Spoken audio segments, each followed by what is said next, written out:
गोपबंधु सत्यवादी वार्षिक समारोह आयोजित हो उजांग साहित्य पत्रिका गोपबंधु सत्यवादी नवम वार्षिक समारोह भुवनेश्वर उत्कल विश्वविद्यालय परिसर में अनुष्ठित हो लोकसेवक मंडल सभापति श्री राजकुमार सभापतित्व करते समारोह में मंत्री सूर्यवंशी सूरज पूर्वतन मुख्य शासन सचिव तरुणकांति मिश्र और उत्कल विश्वविद्यालय कुलपति प्रोफेसर सविता आचार्य जोगदे गोपबंधु सत्यवादी संपादक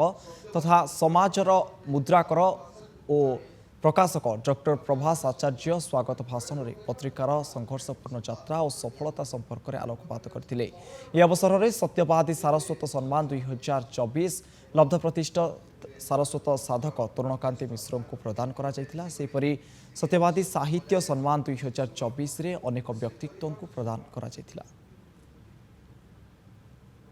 गोपबंधु सत्यवादी ये एक पत्रिका नुहे ओडिया सारस्वत जगतर मुक्ति संग्राम आंदोलन समय ओडिशार अवदान योगदान को ये जो भाव में शीर्ष में पहुँचाई से गोपबंधु सत्यवादी निश्चित भाव में बड़ भूमिका रही तार